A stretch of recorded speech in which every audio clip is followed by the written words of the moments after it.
idea con el profesor era un intercambio académico de su experiencia, el tema del cambio climático,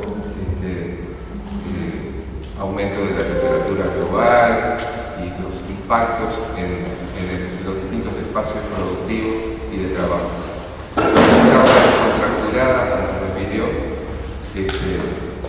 y bueno, la idea es hacer un pequeño intercambio de opinión sobre el tema y perspectiva.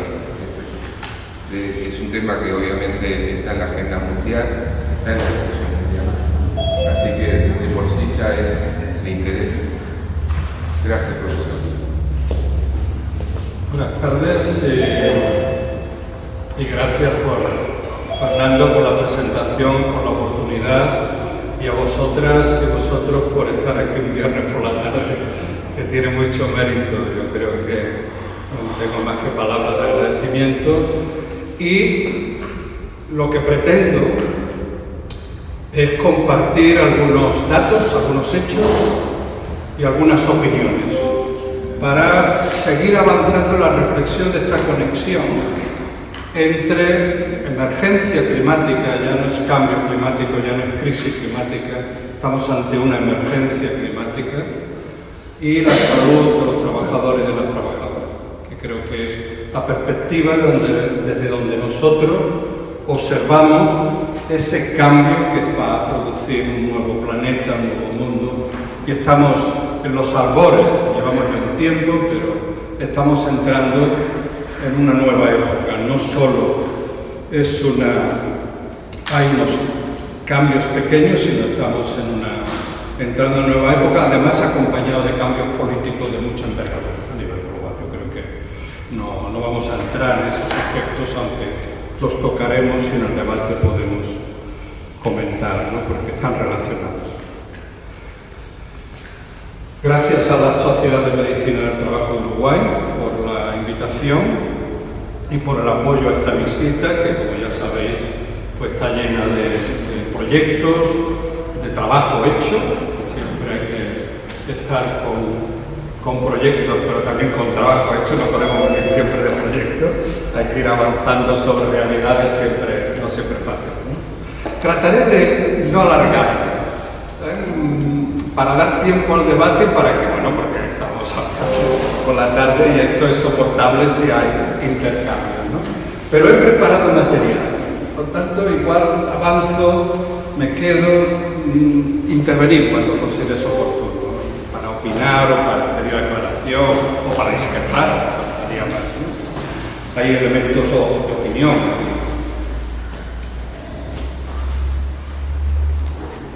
Dejamos inactivo esto, tendría que estar pasando. Disculpa que altere ahora, a ver, sí, ahora ya, ok. Mira, voy a partir de la experiencia mía desde Barcelona, Cataluña, España, Europa, que es el contexto que más conozco y de donde estoy hablando. Y evidentemente tenéis que hacer esa traducción, tenéis que ver esto que yo estoy poniendo, esas realidades, traducirla aquí, ¿no? Estos son los fuegos de este verano en España. Terribles, ¿no? Incendios que afectaron sobre todo a la parte norte de Galicia y también Portugal, aunque aquí no está recogido en este mapa, ¿no? Fueron incendios explosivos. Los bomberos decían que nunca habían estado ante este tipo de incendios que aparecían y desaparecían y persistían durante días y semanas, ¿no? Con varias personas fallecidas, entre habitantes, pueblos destruidos, sobre todo la parte de León.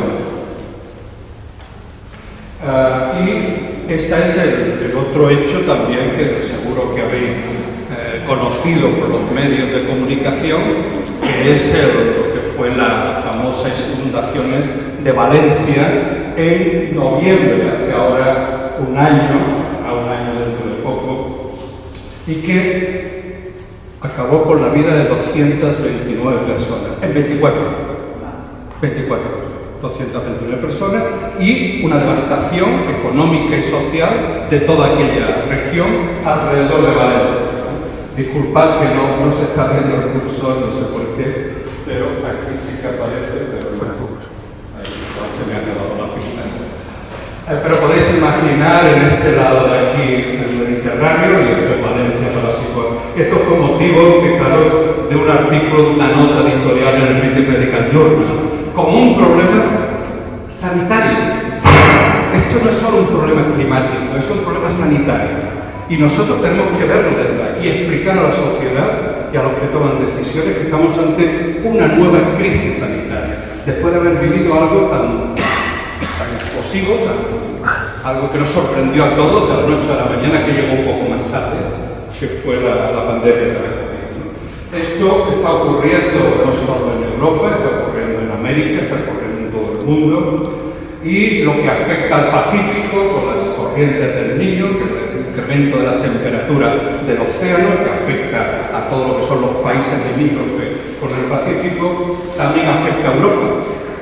Estamos en un solo planeta, no hay otro planeta.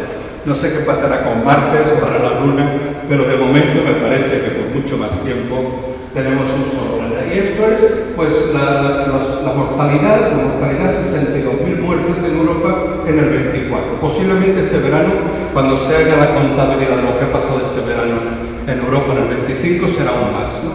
Y esto, pues, afecta a países como Italia, que es el país más afectado en números absolutos, de España.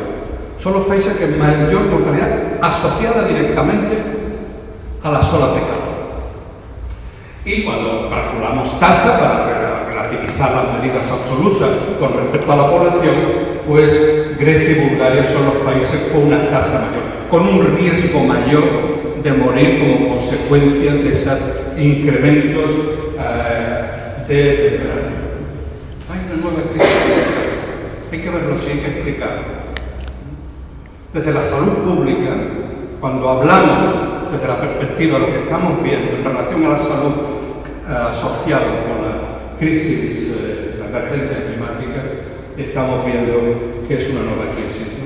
Y esto está afectando de manera especial a las personas que trabajan. El trabajo respecto a la crisis climática hay que concebirlo con esa imagen de los mineros, del canario que avisaba a los mineros del Grisú, que va a explotar la mina. Los trabajadores son como el canario que nos avisa de lo que viene encima, porque son los más afectados de la crisis climática.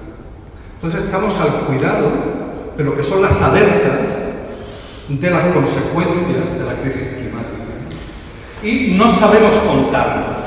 Estamos contando mal, estamos contando poco. Los datos de Europa, que son unos registros siempre mejorables, pero con un cierto nivel, nos están diciendo que no estamos contando todas las consecuencias en términos de mortalidad de las crisis climáticas, expresadas sobre todo en términos de incremento de temperatura, que es una de las expresiones de la crisis climática, el incremento de la temperatura. La Dana de Valencia no es un incremento, actúa asociado al incremento de temperatura, pero son con eventos, fenómenos meteorológicos inusuales que provocan inundaciones por lluvias torrenciales, precipitaciones que se producen en muy poco tiempo y además en zonas que no se debería de haber construido, porque si los barrancos y los caudales de agua, que el agua pasa por allí cada decenio, cada década, si no se construyera, se hubiera evitado muchas de esas muertes. Tanto fijaros la relación también con el urbanismo, también cómo nos organizamos en las ciudades, no solo con el trabajo. Esto es una editorial de uno de los periódicos de más difusión en España: muertes invisibles bajo el sol, porque este verano se han producido muertes de trabajadores de la limpieza en Barcelona, en Madrid, muertes súbitas, consecuencias del estrés térmico. Por tanto, una crisis sanitaria relacionada con el clima que afecta de manera más dura, más directa a las personas que trabajan. Y esto es un hecho, esto no son opiniones. Sabemos que hay determinados intereses y fuerzas políticas y opiniones y líderes que introducen, ahora ya no es tanto introducir fake news, bulo, en español tenemos una palabra fantástica, ¿no? Podemos utilizar el término en inglés, ¿no? Pero tenemos bulo, ya no es esa la estrategia de la desinformación, porque son tan evidentes los hechos que nos dicen que estamos ante una emergencia climática, que lo que están haciendo es introduciendo la duda, el escepticismo. Bueno, eso sí, pero esto también pasaba hace 100 años. No, esto no es realmente grave. Bueno, tenemos que seguir perforando petróleo porque el drill, porque necesitamos mantener el estado de bienestar y hacer frente a esta crisis puede poner en cuestión esos beneficios. Introducir dudas es la nueva estrategia de la desinformación, no tanto negarla. Por lo tanto, estemos atentos. El escepticismo, que a veces es muy sano desde la academia, ¿no? De pensar que las cosas hay que demostrarlas. Perdón. Avisas. Tenemos que demostrarla, pero cuando vamos un poco más allá de ese escepticismo sano, favorable, podemos estar poniendo en duda hechos que son muy elocuentes, muy evidentes. Por lo tanto, no es fácil encontrar ese punto, pero creo que ante el cambio climático, ante la crisis climática, los hechos son apabullantes. Y lo que quiero, partiendo de esta premisa, que podemos, ¿no?, compartir, después comentar, planteo esto que fue objeto de una editorial en la revista de Archivos de Prevención de Riesgos Laborales, que conocéis, y que donde trato de reflexionar partiendo de cómo hemos llegado hasta aquí. Es importante este punto de reflexión en esta discusión. ¿Cómo hemos llegado hasta aquí? La asociación de esta crisis climática con la revolución industrial y con la aparición del trabajo remunerado, que hace 4 días que existe. Entonces, ¿cómo hemos llegado aquí? ¿Dónde estamos? Situamos. Y sobre todo, desde la perspectiva de salud laboral, de salud ocupacional, de salud pública, ¿qué se puede hacer? Este es un poco el índice y está en este artículo, que no sé si lo compartimos, pero si no lo comparto y lo difundís porque las ideas que voy a expresar aquí están ahí recogidas y en otro artículo que después también comentaré.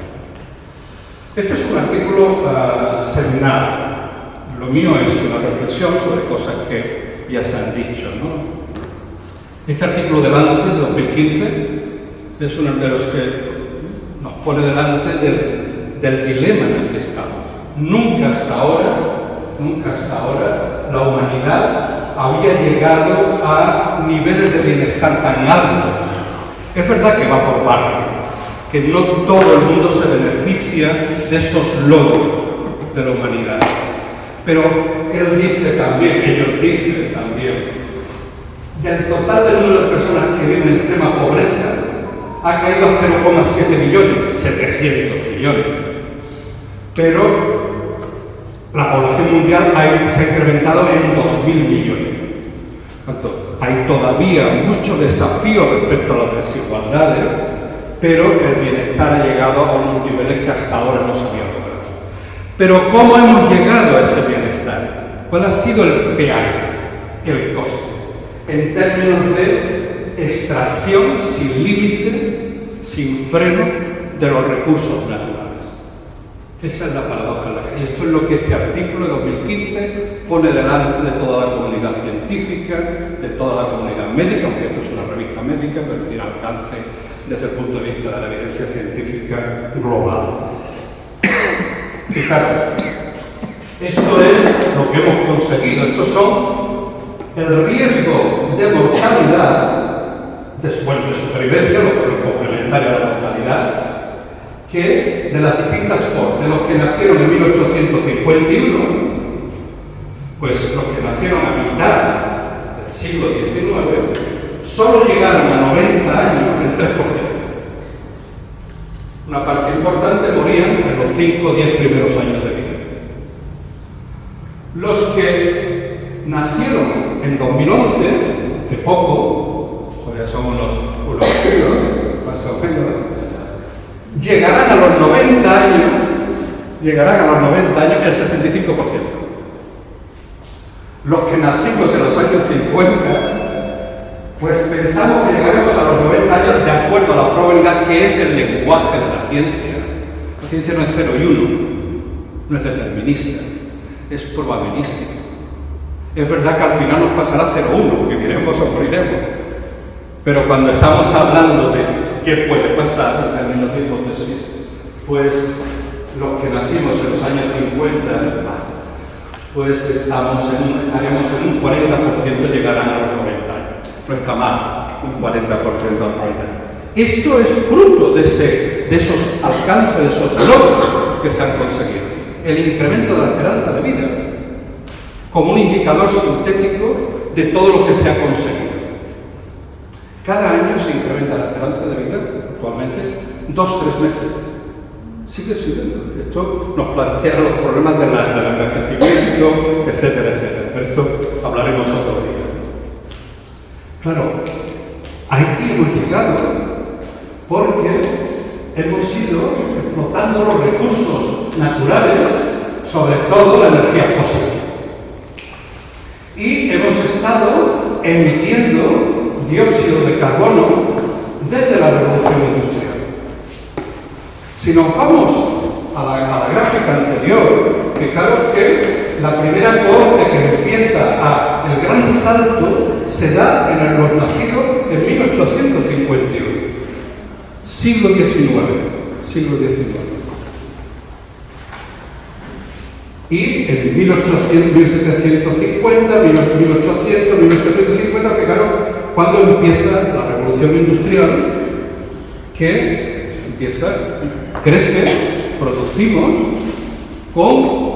vamos a ir soltando en las chimeneas y no chimeneas el dióxido de carbono. Y evidentemente esto también va por parte. China, Estados Unidos hay un descenso, veremos qué pasa a partir de ahora con eso de perforar. Pero a China, fijaros que está alcanzando entonces, o la India.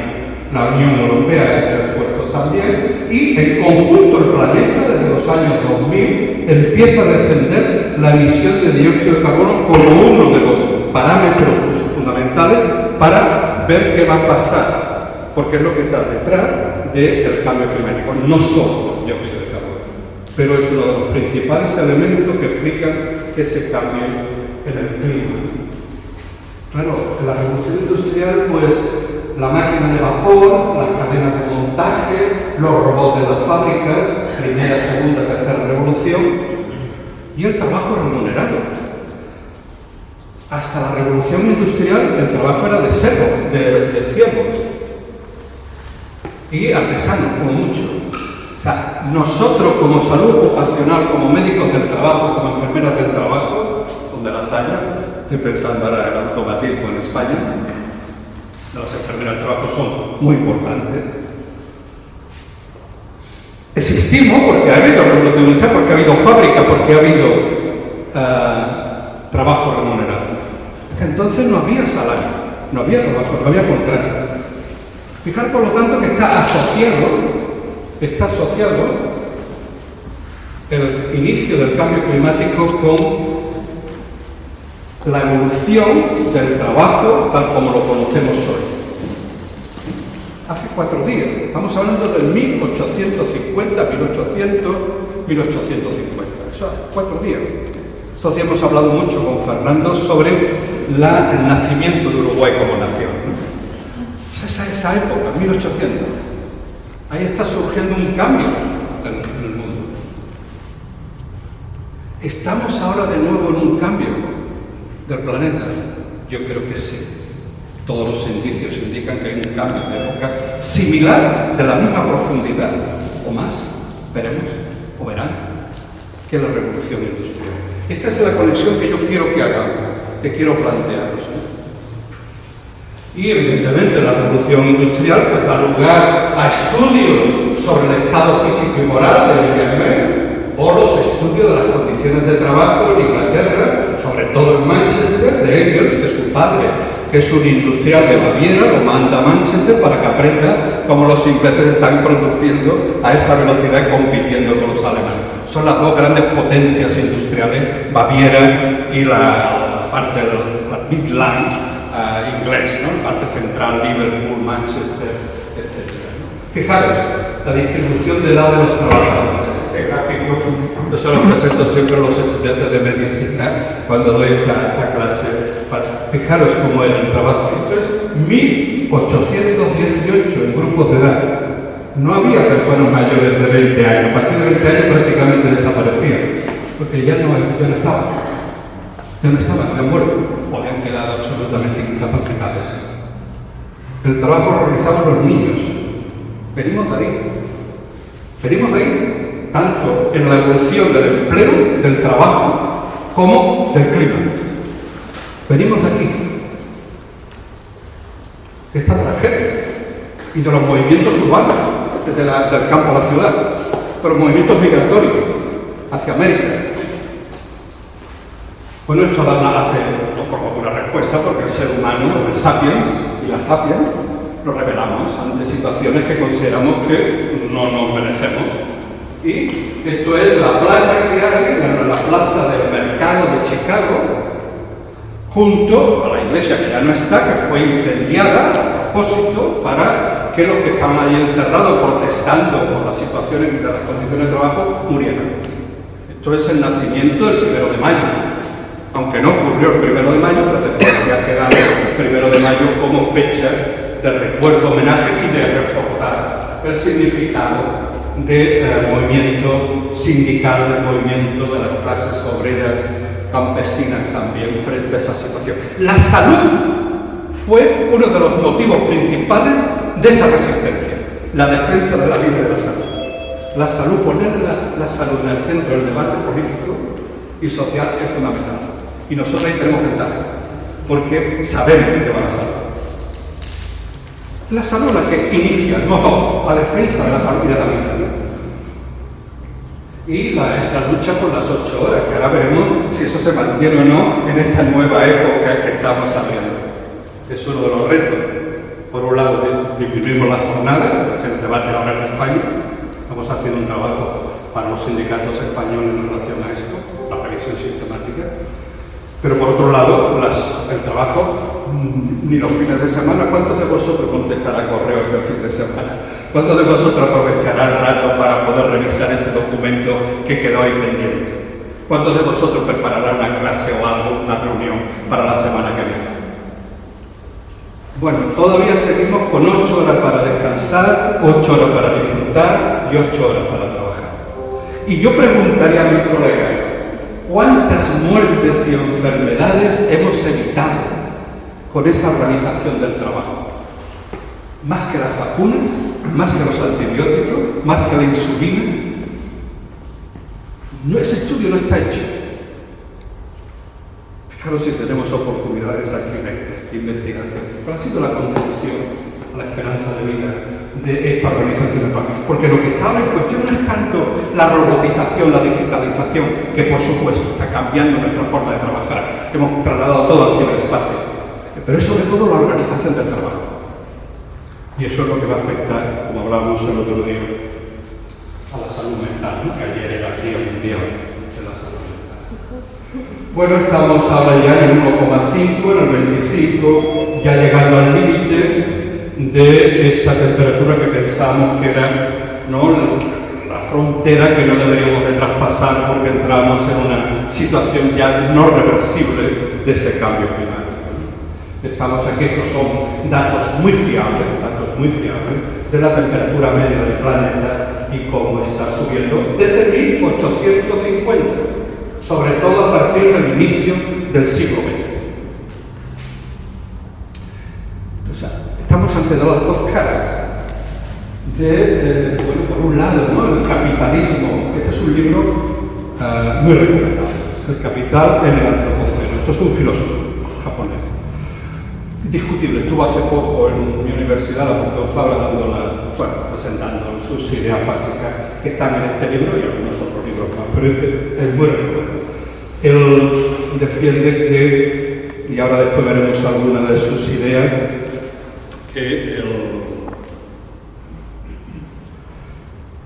que ya en Marx estaban las ideas de que el capitalismo también no solo explotaba a los trabajadores, sino también al planeta. Por lo tanto, había que introducir el planeta en la ecuación frente al capitalismo.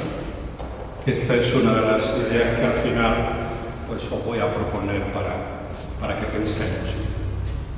Él defiende, analiza, Marx solo escribió en vida el primer tomo del Capital. Los otros se publicaron después, lo escribió él, pero con ayuda de Engels y otros colaboradores. El impacto del cambio climático no es solo la temperatura. La temperatura es una de las... Aquí se enciende terrible. Es uno de los efectos, pero también es las situaciones de, como veíamos en la Dana en Valencia, o la degradación del medio ambiental. Cómo se está acidificando el agua del océano, porque está absorbiendo CO2. Y hay un cambio químico que pone en cuestión la supervivencia de las algas y de todo lo que ayuda a equilibrar. Es la teoría Gaia, hace tiempo ya formulada. Tomamos una unidad, el planeta con todos los elementos que hay, no es solo el clima, sino también la vida. Lo que está en crisis también es la biodiversidad, entre ellas la de los humanos. Por supuesto, la calidad del agua, por supuesto, los alérgenos. Estábamos estos días sufriendo el polen de los plataneros de Montevideo, que también pasa en Barcelona, que está lleno de plátanos, y por lo tanto las personas que tienen alergia lo pasan fatal. Pero yo me he encontrado que no tengo alergia, una cantidad de alérgenos. Es fruto esto del cambio climático, posiblemente, no solo, ¿no? Pero la calidad de agua, los alimentos, el cambio de los vectores. Estamos viendo en Europa enfermedades como el paludismo que habían quedado ya erradicadas, porque ya no había anófeles, no había mosquito, que es el que transmite el plasmodium. Y ahora empieza a haber de nuevo casos autóctonos, porque lo que estábamos viendo de paludismo eran casos importados. Empieza a haber casos en Grecia, en Creta, porque va subiendo la temperatura de África.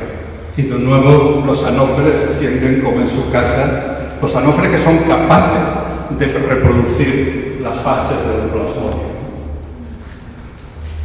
Bien, estamos ante un nudo gordiano, una paradoja.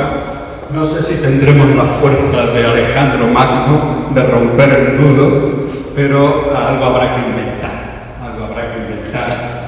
Y posiblemente es la historia y lo que hemos hecho para hacer frente a la revolución industrial lo que nos puede enseñar qué podemos hacer, adaptándola, por supuesto, a las circunstancias nuevas, frente a un cambio climático.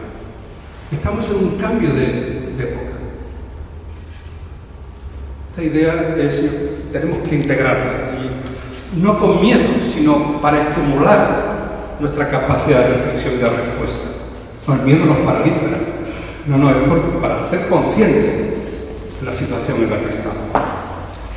Bueno, aquí nos ilumina, yo creo que en este caso Piketty, Thomas Piketty, uno de los economistas franceses en este caso, que, aunque tenga un nombre que parece británico, aunque él se formó en el MIT en Estados Unidos, pero toda su vida reside en París. Estos son 4 países, podría estar España, podría estar Uruguay. Esto es el porcentaje. El eje de ordenada, la CISA, son los años 1870, tenemos que situarnos siempre en mitad del siglo XIX, para entender un poco, para situarnos con perspectiva de qué es lo que está pasando. Y esto es el porcentaje del eje de ordenada, vertical, el porcentaje de la proporción del Producto Interior Bruto que el Estado recauda a través de distintos mecanismos de recaudación. Impuestos. Perdona, pero tenemos que hablar de impuestos. Por ejemplo, tenemos que hablar de sexo, también, sobre todo impuestos.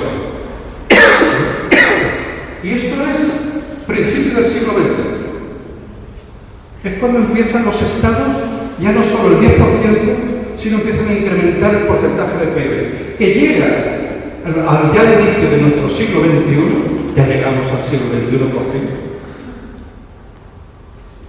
Suecia, más del 50% de la riqueza que produce el país la recauda el Estado. No hay milagros. Si envidiamos a los escandinavos, está aquí la explicación de ese milagro. Francia, que ahora tiene una crisis profunda, tiene que reformar la seguridad social. Macron cada día nombra un nuevo primer ministro, hoy ha dicho que vuelva a nombrar al que nombró, que había dimitido, porque tiene una deuda, bueno, con nuestro vecino, no diremos el nombre de los vecinos, que periódicamente se incrementa la deuda, ¿no? Como una fórmula para hacer frente a esa demanda. Fijaros cómo a partir de los 70, cuando hay un resurgimiento del neoliberalismo, parecía que ya estaba olvidado, que el capital había aceptado negociar que no todo podían ser beneficios directos, sino que una parte de esos beneficios tenían que ir al Estado para redistribuir. Cuando llega Reagan, Margaret Thatcher, los años 80, fijaros cómo se detiene el porcentaje, sobre todo del Estados Unidos y del Reino Unido. Esta gráfica, Piketty tiene toda esta información en su libro El Capital en el siglo XXI. Saito era el capital en el antropoceno, es el capital en el siglo. Son perspectivas, análisis, un filósofo y un economista, de lo que está ocurriendo en la economía y en la sociedad. Aquí tenéis toda esta información, podéis bajar, está disponible. Y además se dedica a utilizar datos secundarios. La mejor información disponible, siempre mejorable, como el otro día insistíamos una y otra vez, ¿no?, en la presentación de nuestro perfil. Esta recaudación ha dado lugar a la creación del Estado de Bienestar, que empieza no después de la Segunda Guerra Mundial, como a veces leemos, empieza al principio del siglo XX. La Primera Guerra, porque fijaros además que no se detiene el incremento de la recaudación del porcentaje que el Estado recauda. 1910, cuando empieza a subir, 30, 50, 70, ahí ya se detiene. Francia y Suecia continúan, Francia se detiene, Suecia ahora también ha bajado Suecia el porcentaje, pero están alrededor del 50% de la riqueza que produce el país la recauda el Estado. La presión fiscal, ¿no?, de la que nos quejamos tanto. A veces con razón, no digo que no. Y ahí inventamos, pues, sistemas educativos, transporte, comunicación, correos, ¿no?, son empresas públicas, medio ambiente, vivienda, ¿no?, siempre, ¿no?, con distintas políticas más o menos públicas y colaboración público-privada en algunos casos, depende de la historia del país, de la correlación de fuerza, de los intereses, pero hemos creado esa malla, esa red, para que las personas en momentos determinados de situación de emergencia puedan tener esa red y no precipitarse al vacío. Y el elemento más importante del Estado de Bienestar es la seguridad social. Es la parte más importante del sistema de... A veces decimos, salud, educación, por favor, yo escribí un artículo hace años en una revista española, por favor, a colegas de salud pública, miremos a la seguridad social. No solamente el Estado de Bienestar es educación y salud, las pensiones. ¿Qué sería de nosotros sin pensiones? O el desempleo, o la maternidad. Y esto, aquí en América Latina, el primer país que empieza a desarrollar un sistema de seguridad social es Chile. España empieza en 1900, no está en esa monografía de la OIT, no está en ese gráfico, sí que está, no está en el gráfico, porque en 1900, principio del siglo XX, o final del siglo XIX, empieza la mayoría de los países europeos a desarrollar Bismarck, un militar que es el que unifica Alemania y que lo inventa la seguridad social para frenar la respuesta de los trabajadores. Hay intereses, no pasa nada es puro, nada es perfecto, pero es un invento que está funcionando y que se ha extendido a todo el planeta. La seguridad social es invento. Alemania ha inventado cosas buenas y cosas no tan buenas. Estos son los países, el porcentaje de países, de nuevo en el eje de ordenada, vertical, el porcentaje de países que van incorporando las distintas ramas de la seguridad social. Y aquí son los años de 1900, de nuevo, es cuando hay información, cuando empieza la respuesta en Alemania, los países del centro de Europa, y el año 2020, que es cuando celebra la OIT su centenario. La OIT se funda en 1919, después de la conferencia de Filadelfia. Y el año 2019 se celebra. Y esto es un informe fantástico de la OIT que tiene esto información muy interesante. ¿Cuál es el azul? Esa línea azul que hay ahí, celeste, que va subiendo y que cada vez más países van incorporando a su sistema de protección social. ¿La celeste qué es? Los accidentes de trabajo. Es el sistema que aquí además en Uruguay es un sistema que está aparte y que gestiona el Banco del Seguro del Estado de manera monopolística, pero no integrado, o sí, yo no lo conozco bien, en el resto de ramas de seguridad social. En España está integrado, forma parte de uno de las carteras de servicio que diríamos modernamente en la gestión, cartera de servicio de la seguridad social, es uno más. Ese es el primero, y prácticamente ya todos los países, el 100% de países, tienen incorporado un tipo de seguro que cuando un trabajador o trabajadora se cae, se fractura, tiene un esguince, se rompe un hueso, se quema, pues va a tener derecho a asistencia sanitaria y mientras está siendo atendido va a tener un subsidio para suplementar el sueldo que no puede recibir porque no puede trabajar. Ese es el secreto del seguro del trabajo. Y además, si esa persona no se rehabilita porque hay una incapacidad permanente, va a pasar a estar pensionado, no por jubilación, sino por incapacidad permanente. Cualquier. Las incapacidades permanentes es una, la disability es también, la azul ya más intensa, prácticamente todos los países la han incorporado. ¿Cuál es la línea que está costando más, la rama de la seguridad social que más está costando de ser integrada en las políticas públicas de los países del planeta? Pues esa que está ahí debajo, que es el desempleo. El desempleo, el seguro de desempleo, que por ejemplo en Bélgica te quedas desempleado y vas a cobrar una pensión hasta que vuelvas a encontrar trabajo. En España durante 2 años, los porcentajes son diferentes, las condiciones de entrada no son en todos los países igual, pero en todos los países hay un sistema, no en todos, ahí está, que todavía el 50% de los países del planeta no tienen seguro de desempleo. Desempleo involuntario. Es el que más se está costando de introducir, ¿no?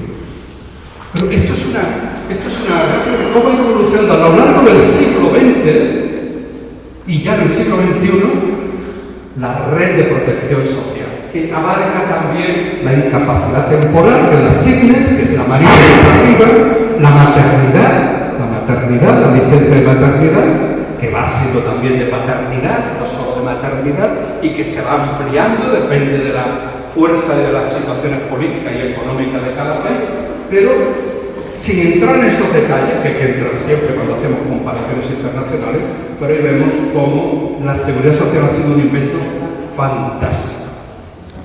Siempre mejorable, evidentemente, pero va cubriendo las situaciones y estas personas pues tienen esa protección cuando están en una situación de vulnerabilidad, de riesgo, de alto riesgo social.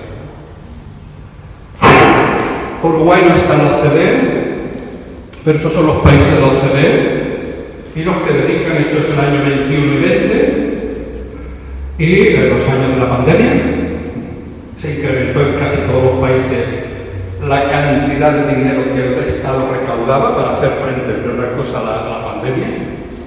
Aquí vemos México, 17%, 16%. Aquí vemos España enmarcado, 36%, y estuve mirando Brasil, Uruguay, y el 30-35%. Estuve viendo varias fuentes. Los datos de la OCDE son datos armonizados, aunque en principio son comparables. caso de Uruguay, no está mal, yo creo que es una buena noticia.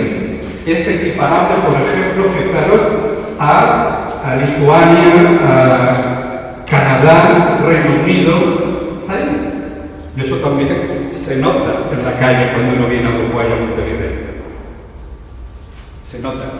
Uno tiene ya el olfato muy entrenado de muchos años y uno va, vengo de Costa Rica, iremos a Buenos Aires la semana que viene, bien seguro que hay cosas que mejoran, pero ese es el porcentaje. Si tenéis alguna corrección, después ahora si coincide con lo que vosotros tenéis. Estuve mirando porque la OCDE es un país muy aspirante a la OCDE. Uruguay está ahí, comparte mucha información con la OCDE, pero todavía no es un país afiliado a la OCDE. La OCDE es el club de países desarrollados. La Unión Europea, Japón, Estados Unidos, Canadá. Pero lo más interesante de esto, ¿de dónde sale ese dinero? Pues ese dinero sale del IVA, del impuesto de valor añadido. Cuando tomamos un café ahí en el Zacal, Fernando, pues pagamos IVA religiosamente, o la declaración de la renta, cuando hacemos cada año. Pero ¿cuál es el porcentaje más grande de aportación a esa bolsa? Aquí, perdonad que no tenga los dedos. En el conjunto de la OCDE, un 27% es cotizaciones de seguridad social. En España, un 37% del dinero que gestiona el Estado viene de las cotizaciones de seguridad social. Es la mayor aportación a esa redistribución, lo hace las cotizaciones, que no son impuestos. Los economistas esto me lo aclararon hace tiempo, no son impuestos desde el punto de vista conceptual, más de economía de hacienda pública, pero podemos considerarlo que es un ingreso para el Estado. ¿Y dónde se gasta este dinero? Evidentemente, esto es España, 2021, pero seguramente es el dato que tengo, porque es el que trabajo. Pero fijaros, esas áreas son proporciones del gasto total en España. ¿Dónde se gasta más? El verde ahí arriba, en la parte superior izquierda vuestra, jubilaciones.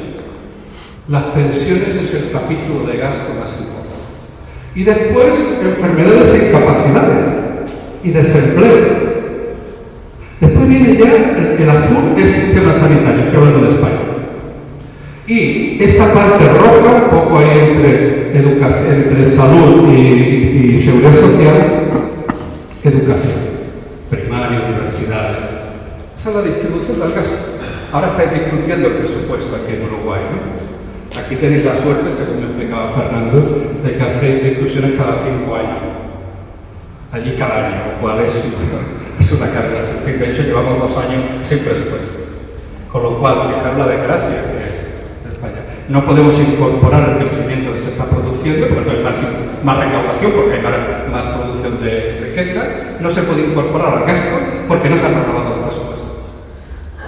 O sea, los españoles se podrían beneficiar, si hubiera un nuevo presupuesto, de ese incremento de la actividad económica, porque por pura mecánica aritmética se incrementaría la cantidad de dinero disponible. Estamos en esa situación. Bien, junto a la seguridad social, ya voy descendiendo a nuestro terreno más específico. Bueno, se ha producido también cambios importantes en el concepto de salud ocupacional, seguridad social. Posiblemente la época de Juan Solavía, chileno, director general de la OIT final de los años 90, todavía está en su oficina en Santiago, a la sede de la OIT de Santiago, todavía tiene pelo. Acabó en el 2012, fijaros, desde el 99 al 2012. Y cuando llega, elabora el concepto, con equipos de investigadores, profesionales, el concepto de trabajo decente, que yo creo que muestra meta como profesional. Y el trabajo decente no es más que el trabajo no es una mercancía, Declaración de Filadelfia de 1919. Trabajo cultivo es el derecho, los derechos son respetados con seguridad, protección social y participación. Participación no lo establece.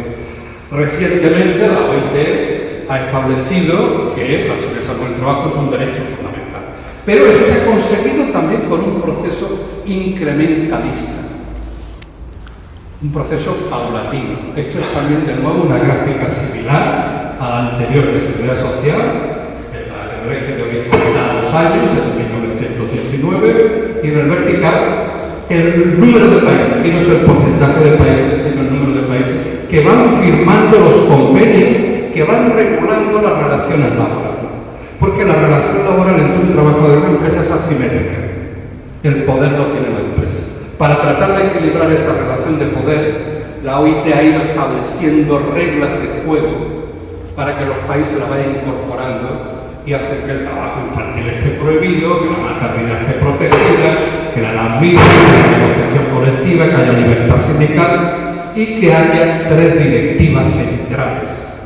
Que teníamos la buena noticia ayer, desde ayer compartida, que aquí, como decíamos en el informe, en el perfil, están firmadas. Hay que hacer la realidad, pero el primer paso es que estén firmadas, que estén transpuestas. Y eso es la 155 del 81, la 161 del 85 y la del 2006, la 185. El perfil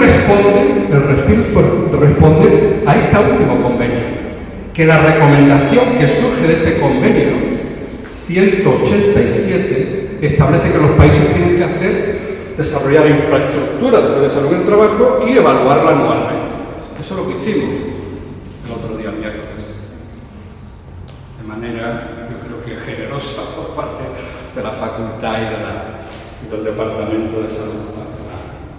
Sin esto, difícilmente el trabajo es decente.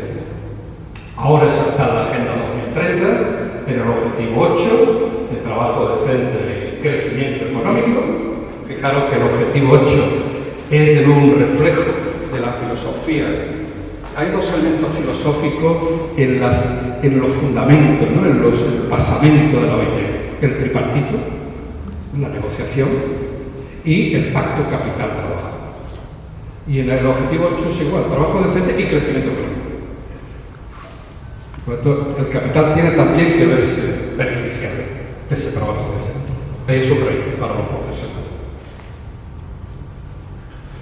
Pero es difícil. El trabajo decente es posiblemente desiderado. De hecho, es una editorial reciente, del 2022, de Escandinavia de Salud Laboral y Ambiental. El trabajo decente, trabajo precario, trabajo informal, en América Latina, Costa Rica un 50%, un 30-40%, Argentina pasa del 50%, Perú está en el 70% de informalidad, Bolivia en el 80%.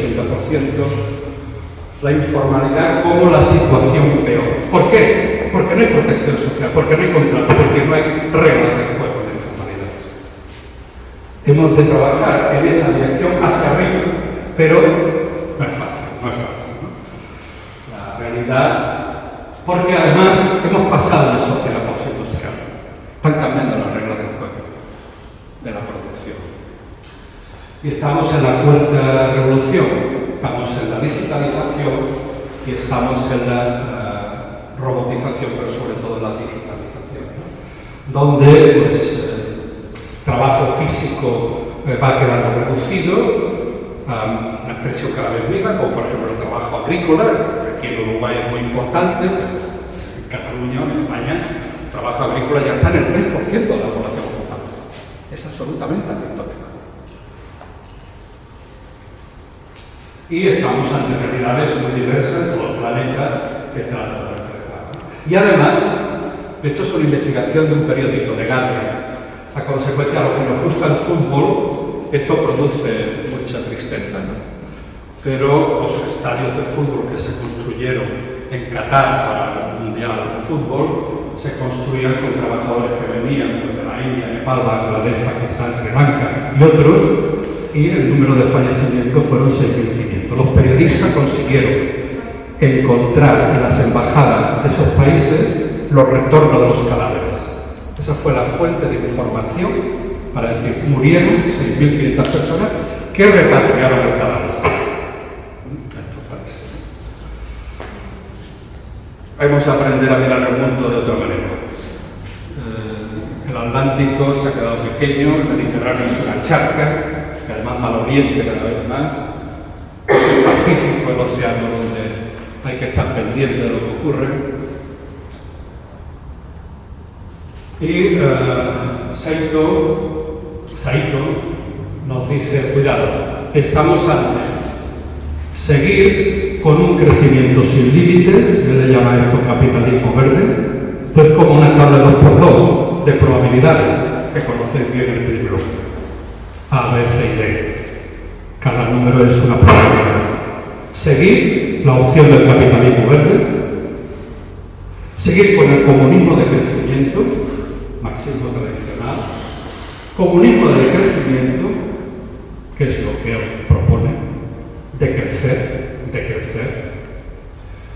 o el colapso catastrófico. Eso parece que está bien. Él considera que los objetivos de desarrollo sostenible es greenwashing. Es una manera de simular lo que está ocurriendo. Es propaganda, en parte. Mantiene esa crítica dura. Estamos haciendo el juego, porque esto no va a parar el crecimiento. Pero, hay que decirle a Saito que vivimos aquí. Cuando se cayó el muro de Berlín, ya lo sabíamos algunos, pero se vio el desastre de Ucrania, Bielorrusia, Rusia, Lituania está por allá, pero en Chernóbil o en la Arara, la desecación por la explotación excesiva para el algodón y para los objetivos de los planes quinquenales de la Unión Soviética de secar. En Estados Unidos hay también situaciones parecidas. Este libro de Tony Judt es un tocho, pero hay un libro pensando el siglo XX, que es una especie de resumen prácticamente antes de morir en el 2010, que es muy recomendable, ¿no? Es un historiador británico de carrera de Estados Unidos. ¿Es una cuestión ideológica o es una cuestión que comparte con el capitalismo? China está pasando lo mismo, sabemos poco. Aunque el esfuerzo que está haciendo China ahora de crecimiento hace prever desastres ecológicos de este tipo. Tenemos, para ir acabando, tenemos los acuerdos de París, que no avanzan, que se propone no pasar de 1,5 y estamos viendo que hemos llegado ya al 1,5 como el límite de incremento de la temperatura, como un parámetro ahí, ¿no?, de referencia global. Esto representa un nuevo pacto social equivalente al del final del siglo XIX, capital y trabajo, introduciendo la ecuación del planeta. Bueno, el próximo noviembre en Belén se celebra de nuevo la cumbre COP30, que es en la que se revisan los acuerdos de París. Dentro de unos meses, dentro de unas semanas, veremos dónde estamos y hay que estar atentos. Como profesionales de salud ocupacional, estas noticias y estos eventos nos interesa seguirlos, ¿no?, para ver qué. Mientras tanto, pues en la editorial que mencionaba antes, el 24, en el Escandinavia, junto con un colega de Houston, pues bueno, para poder garantizar esa transición, mitigación, adaptación y compensación. No olvidemos la compensación. Posiblemente es la parte de la estrategia para hacer frente a esa nueva época y a esa crisis, esa emergencia climática, es la compensación. No basta solo con mitigar y adaptar. Un ejemplo porque a veces, por esto de mitigación y adaptación, ¿cuál es el límite? Son conceptos, pero ¿cómo se traduce? Mira, estos son estudios de América Central, de El Salvador en concreto, en los ingenios de caña de azúcar, de ron, flor de caña, fantástico, pero que mata a las personas con una insuficiencia renal crónica por deshidratación. Deshidratación y trabajo pesado y suficientes medidas de protección. ¿Cuáles son las medidas de mitigación? Descanso, sombra, agua y saneamiento. Esto ya está aprobado. Ahora hay todos unos programas para que esto sea implementado en todos los ingenios de caña de azúcar de toda Centroamérica, ¿no? Va como va, pero hay ya esa evidencia acumulada, hay artículos en New England, Lancet, que demuestra un peso Environmental Medicine, que demuestra la efectividad de esas medidas. Pero estas medidas y estos estudios, en concreto este de El Salvador, fijaros lo que demuestra, es impresionante. Con esto, prácticamente. Trabajando 8 horas, la producción de toneladas por hora, 0,81, 0,78, 0,7. Cuando empiezan a mejorarse sombra, agua y descanso y saneamiento, empieza a subir la producción y desciende las horas trabajadas. Cuando ya se implementan, cuando se implantan estas medidas preventivas, que son simples, son básicas, de sombra, descanso, agua y saneamiento, se incrementa la producción en toneladas por hora.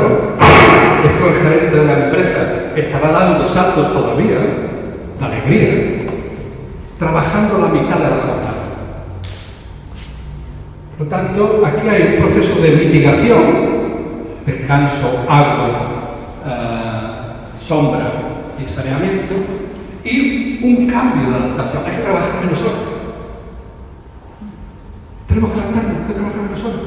Los trabajadores de Qatar no podían trabajar 8 horas, porque además no están produciendo. Ante ese incremento de la temperatura, ante ese estrés térmico que nos deshidrata, si además trabajamos con esfuerzo físico, más todavía, nos deshidrata. Esto es un ejemplo, esto es una demostración empírica de que todos ganamos, que es el pacto que necesitamos renovar. Todos ganamos. Usted no va a perder y vamos a salvar vidas. Las medidas que se están adoptando, este es el ejemplo de España, pero supongo que no conozco bien aquí Uruguay, pues es en España desde el 2023, desde el 2023 hace 2 días, cuando la Agencia Estatal de Meteorología señala que en esa zona, porque además son unidades territoriales pequeñas, no es la provincia, por supuesto no es la comunidad autónoma, son unidades territoriales pequeñas, teniendo en cuenta la temperatura, la velocidad de aire, la humedad, establece niveles de naranja, rojo, azul. Cuando hay un nivel naranja o rojo, sobre todo rojo, el trabajador puede dejar de trabajar sin que sea penalizado. Si a mí me llega la alerta de la Agencia de Meteorología Nacional de que estamos en una situación de rojo, yo tengo derecho a dejar de trabajar. Trabajador de la construcción, trabajador agrícola. Claro, si es un inmigrante informal, costará más que haga eso. Entonces, la formalidad es como el primer paso. Pero estas medidas se están adoptando en toda Europa. Con las agencias de meteorología, que es lo que tenía que haber hecho el presidente de la Generalitat Valenciana cuando le llegó el aviso de que había que desalojar. Y se hubieran evitado muchas de esas 229 muertes. Todavía el hombre insiste en que él es inocente. Y necesitamos sistemas de información. Necesitamos sistemas de información. Y son las encuestas. Perdonad que haga propaganda de las encuestas una vez más. Estas son las encuestas europeas, fijaros. Esto es una... bien, renació, ha descansado y renació. Esto significa una pregunta de la encuesta. Antes Nurit me preguntaba, ¿y las encuestas tienen ya cuestionarios? El europeo dice, usted, en su lugar de trabajo, suda aunque no haga actividad física.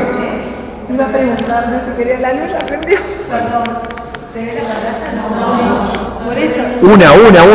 No, pero no es que hay una, es la de adelante o esa, no hay otra opción. Eso. Perfecto. Sí, porque estamos quedando oscuros. No, porque El mundo sonría con nosotros, el mundo oscuro. yo ahí ya no lo puedo agarrar, me sale negro. Esta es una pregunta que es, ¿usted suda, transpira, cuando está en el trabajo sin hacer actividad física? Es una pregunta validada, porque cuando contesta así es que hay una alta temperatura, que tiene 4 o 5 respuestas, que aquí se resumen 3. Son siempre escaladitas, ¿no? 5 posibilidades, ¿no? Y lo que estamos viendo desde el 95 que se hace esta pregunta, 2000-2025, en toda la Unión Europea, 40.000 cuestionarios, a 1.000 por país, 1.000 por país, con 1.000 encuestas en España, en Alemania, en Francia y el conjunto de la Unión Europea.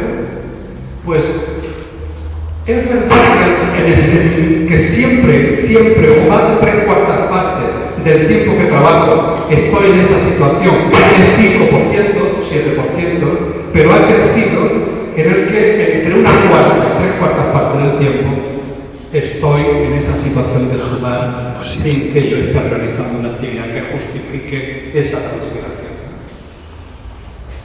Esas son las encuestas que se realizan periódicamente cada 5 años. En el 21 se realizó en la pandemia y se realizó por teléfono, pero ya la del 24 es ya cara a cara. Esto es importante para las reuniones que tenemos el lunes. Y esto va por países, puede ser por provincia. Bueno, me quedaba. Hemos aprendido del siglo XX, hemos aprendido del siglo XIX, de las consecuencias de la revolución industrial desbocadas sin control. Rápidamente la respuesta que se va estructurando a lo largo del siglo XX, tanto desde el punto de vista de seguridad social como de seguridad y salud del trabajo. Pero hemos tenido una experiencia reciente. Si estamos ante una crisis sanitaria, miremos a la crisis sanitaria última, que además nos puso en valor la salud ocupacional. Esto es la pandemia, esto es Manaus, que fueron los centros, ¿no?, de impacto mayor. Esto es Bangladesh, la India, vecino, y estamos ante unas endemias. No era el virus solo, no era el SARS-CoV-2, era también la circunstancia en la que viven las personas. Y aprendimos que aprendimos que las empresas había que protegerlas, mantenido que no dejaran de pagar impuestos. Los trabajadores tendrían que cobrar, seguir un subsidio mientras la empresa estaba cerrada porque estaban confinados, pues no esenciales, son la mayoría. Y reconocíamos como enfermedad profesional, no en todos los países, pero como accidente sí, como enfermedad algunos, la COVID-19. Porque no reconocemos como enfermedad profesional que sea consecuencia de los golpes de calor. Como decía el otro día en Costa Rica, la insuficiencia renal crónica no tradicional. Es una enfermedad profesional. Y eso va a visibilizar el impacto. Aprendamos de la COVID, que es un ejemplo hace 4 días. Veamos qué hicimos aquí en Uruguay. Pensemos qué podemos hacer trasladando la crisis sanitaria de naturaleza biológica a una crisis social, a una crisis climática que también es social. Tenemos que prepararnos, hay que hacer planes. Y eso es lo que, por ejemplo, cuando Yolanda Díaz, que es la ministra de Trabajo, la DANA hay que aplicar lo que aprendimos en la pandemia, las empresas afectadas por la DANA que dejen de pagar impuestos, los trabajadores van a tener un subsidio hasta que la empresa se recupere. Eso es lo que aprendimos en la pandemia. O las sequías con el famoso cava Freixenet, pues no hay recogida de uva porque la sequía no ha permitido recoger uva. La sequía es consecuencia del cambio climático. Pues habrá que ayudar a las empresas y a los trabajadores. Desde la protección social. Ahí aparece la protección social. ¿Cómo podemos crear un nuevo seguro relacionado con la crisis climática como creamos a final del 19, principio del 20, el seguro de riesgo del trabajo? La seguridad social tiene capacidad de gestión y cultura para crear nuevos seguros. Porque si no tenemos esa protección social, no haremos una transición justa. Se salvarán los que siempre se salvan y perecerán los que siempre perecen. Obtenemos mecanismos de protección social que aguante la transición hacia una economía ya adaptada a ese cambio climático, pues estaremos sufriendo todo. Creo que estos son los dos argumentos y de la misión singular de conectar las políticas de salud pública con los sistemas de protección social. Ahí está nuestra bisagra. Nosotros tenemos un papel en la salud ocupacional singular, único, que conecta ese sistema de salud pública, sistema de salud, con la protección social. Porque si los trabajadores están bien, van a permitir que tienen una vida larga, van a permitir que el Estado sea sostenible, porque el principal ingreso del Estado es la seguridad social, aparte de pagar su IVA cuando va a tomar café al Facal o donde quiera ser, ¿no? Estoy haciendo propaganda. Muy bien, gracias.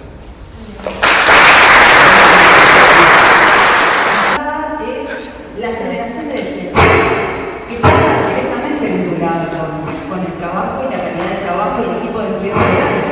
Entonces, la responsabilidad, por ejemplo, de grandes compañías en la generación de desechos, estoy pensando, por ejemplo, en los envases no retornables, estoy pensando en los packaging, las envolturas vinculados a la gig economy, en definitiva, y como eso no solo no está cuantificado, sino que además es fuente de trabajos precarios.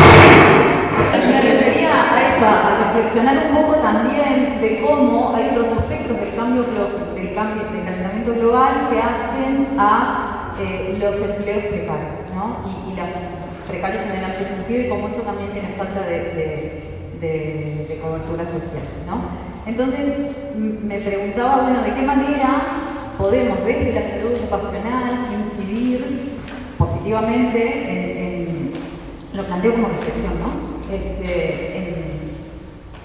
En atender ese tipo de trabajos, ese tipo de trabajadores. En un contexto además donde la tecnificación vinculada a la inteligencia artificial y ese tipo de bueno, para mí es un hito, cual si fuera la revolución industrial en el mundo del trabajo, va a favorecer que hayan empleos, que se requieran trabajadores cada vez más calificados, dejando por el camino a aquellos que no lo están y que terminan alimentando este círculo vicioso de precariedad, ¿no? Entonces, me pregunto de qué manera la seguridad, la salud laboral puede contribuir a lo que es la política pública, pero desde nuestra humilde disciplina, cómo podemos contribuir para evitar eso, o por lo menos para no cruzar eso. Si lo pienso desde la política pública, hay algún país de África, no recuerdo cuál, por ejemplo, que tiene prohibido el uso de bolsas de plástico, ¿no? Como medida de política pública que hace que el manejo ecológico sea mucho más responsable. Y pienso en ese tipo de cosas y cómo repercute en la población laboral, ¿no? No sé.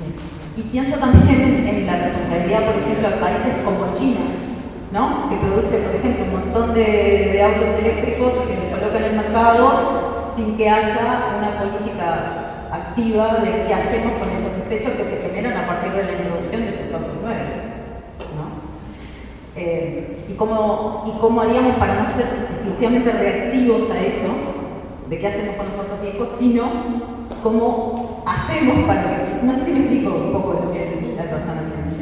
Es difícil, pero me parece que siempre hay que sustentarlo por el lado, ¿no? Por el camino.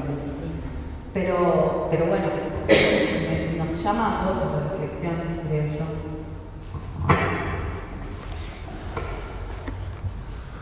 No, gracias. Creo que el cambio climático hay que abordarlo desde muchas perspectivas de las políticas públicas. Una es la economía circular, la reducción del consumo, por ejemplo, el alimento, la cantidad de alimento que lanzamos. ¿Sí? Yo creo que estamos en una sociedad de la abundancia. Hay un libro muy interesante publicado recientemente que es cómo gestionamos la abundancia. Hemos pasado de gestionar la escasez a gestionar la abundancia. Ahora, en otro libro que se publicaba por parte de dos escritores españoles, decía, los únicos que pasan hambre ahora son los ricos, que quieren mantener la dieta, porque la comida está al alcance, ¿no?, de las hamburguesas, y eso genera una cantidad de residuos enorme. Y eso también genera un empleo precario. Yo creo que hay un círculo.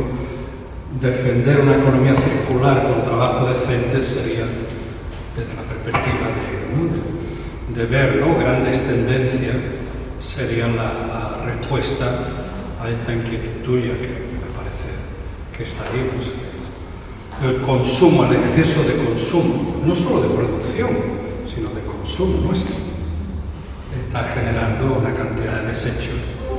¿Tú sabes cuáles son vosotros sabéis cuál es uno de los principales emisores de residuos? Ahora sí. Los hospitales. Ahora empiezan a cuantificarse los residuos que generan los hospitales y cómo reducirlos. Son empresas públicas muchas de ellas. Entonces, la cantidad de residuos que se generan en todos los ámbitos de la economía, pero sobre todo relacionado con el consumo, y eso es un consumo sanitario, y esta relación que tú estableces con el trabajo precario es evidente. Ahí se genera un trabajo informal, mucho de ello. Por lo tanto, y por inmigrantes además. En el caso del europeo es evidente. Sí, formalizar los trabajos, creo que es la solución. Hace falta más inspectores de trabajo, lo decíamos el otro día, que aquí en Uruguay y en España también. Hay un número de inspectores por debajo del valor que da la OIT de referencia, porque hay que formalizar los trabajadores. Y hay que decir a las empresas, usted no puede seguir teniendo estos contratos, ¿no? Esto es un reto. Formalizar los trabajadores de la economía. Hay también que dar incentivos, no solo el palo, también la zanahoria, ¿no? Hay que hacer políticas de incentivar a las empresas para que ellas también ganen y se formalicen. Y en la economía circular es uno de los retos, ¿no? Ahora, en los contenedores para reciclar, que nosotros los ciudadanos de a pie cada día ponemos en esos contenedores en nuestra bolsa, todavía en Europa, en España, no llega al 30%. Entonces el camino por recorrer es mucho. Pero posiblemente la economía circular, incentivar la economía circular, reutilizar la ropa. Los precios han bajado porque hemos trasladado la producción a los países donde están compitiendo con salarios y con calidad también. Los coches que mencionabas, y esto, el planeta, pues, es lo que dice Saito, ¿no? El capitalismo genera en la búsqueda del beneficio, pues, una extracción sin límite de los recursos del planeta, no solo en energía, sino también en comida, sino también en ropa, que se usa energía, que estamos electrificando, y el esfuerzo de electrificación basado en generadores de energía limpia está creciendo. Por eso Estados Unidos va abajo, la Unión Europea, España está ya en el 60-70% de la energía que consumimos es energía limpia, viento y aire, agua. El otro día en Costa Rica decían, aquí el 90% de la energía son hidroeléctricas, tiene mucha agua. No sé aquí cuál es el mix, pero también una energía hidroeléctrica son los principales motores de la economía. Bueno, es que las políticas medioambientales son muy diversas. Nosotros somos un elemento que tenemos que cuidar de los trabajadores, pero las políticas medioambientales van desde la agricultura, el comercio, la movilidad, la industria. Las políticas no es solo desde la salud laboral. Esta es, por lo tanto, aquí nosotros también tenemos que asumir nuestro papel modesto frente a lo que se nos viene encima. Pero cuidando a los que trabajan, vamos a garantizar un Estado, esa es mi hipótesis, mi tesis, vamos a garantizar un Estado que va a ser capaz de ofrecer algunas redes para que no caigan estos trabajadores en una situación de más vulnerabilidad. Este es lo que nosotros modestamente podemos. Nosotros no vamos a solucionar la crisis climática, pero sí que podemos ayudar a la transición. Perdón, revisando recién la proporción de energía renovable en Uruguay está en el 90% entre eléctrica, sí, hidráulica y biomasa. Después hay de apoyo. Aquí tenéis una situación de ventaja competitiva respecto a los demás. Me gustaría hacerle un aporte. Buenas noches. Yo pertenezco al mundo del trabajo. Trabajo en la administración pública, actualmente jubilada.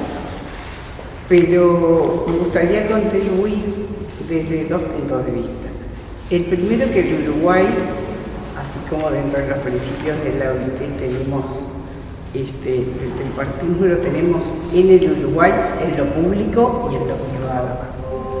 Y la seguridad social es tan importante en lo público como en lo privado.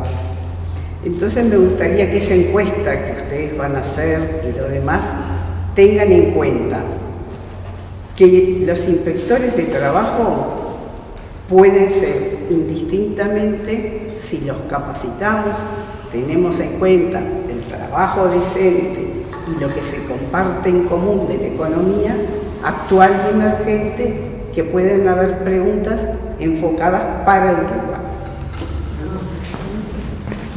Eso es una muy buena propuesta que tomamos nota de si va el proyecto adelante, que esto no lo podemos garantizar, pero muy interesante. Eso no hay que los inspectores de trabajo también tengan en cuenta las condiciones también medios. Igual que en seguridad alimentaria, los veterinarios, los farmacéuticos, con el agua, al menos en Europa, tienen un papel muy importante de control, de inspección, fiscalización. No sé si el término aquí más... también en relación a los residuos, a los vertidos, también haya una inspección que vigile esa actividad que está dejando un coste a la sociedad que no está asumiendo en los costes internos, porque las empresas se externalizan, y todo el impacto medioambiental lo deja a la sociedad y al Estado, y no lo incorpora a su coste, ¿no? Entonces, esto, trasladar esos costes que han externalizado al coste interior, eso es, hace falta vigilancia y capacidad inspectiva, ¿no? Capacidad de tomar medidas que sancionen, capacidad sancionadora, ¿no? Como hacemos con la inspección de trabajo. Hace falta desarrollar esos mecanismos de coerción, que también son importantes: incentivación, promoción, explicación, pero también a veces de penalización. Y en el Código Penal, a veces el Código Penal, una de las medidas más efectivas en salud pública para reducir los accidentes de trabajo, de tráfico, en España y en los países europeos, es pasar a penalizar un accidente de tráfico que ha tenido una persona herida o muerta al Código Penal, y por lo tanto con pena de cárcel. ¿Ven las tendencias temporales de los accidentes de tráfico, antes y después de la penalización de los accidentes que tienen? Se considera un homicidio. Eso sí, los carnés por punto también, pero sobre todo la penalización, pasar al Código Penal. Un accidente de tráfico, eso es claro. Un accidente de trabajo también es un Código Penal. Por lo tanto, tiene también pena de cárcel, si se demuestra que ha habido imprudencia, no del trabajador, sino de la empresa. Son medidas que ayudan a tomarse en serio, que vamos, la vida de las personas, que es lo más importante y que es lo que tenemos que poner en la negociación. Estamos hablando en nombre de la vida y de la salud de las personas. Este es nuestro momento mágico. Sometimes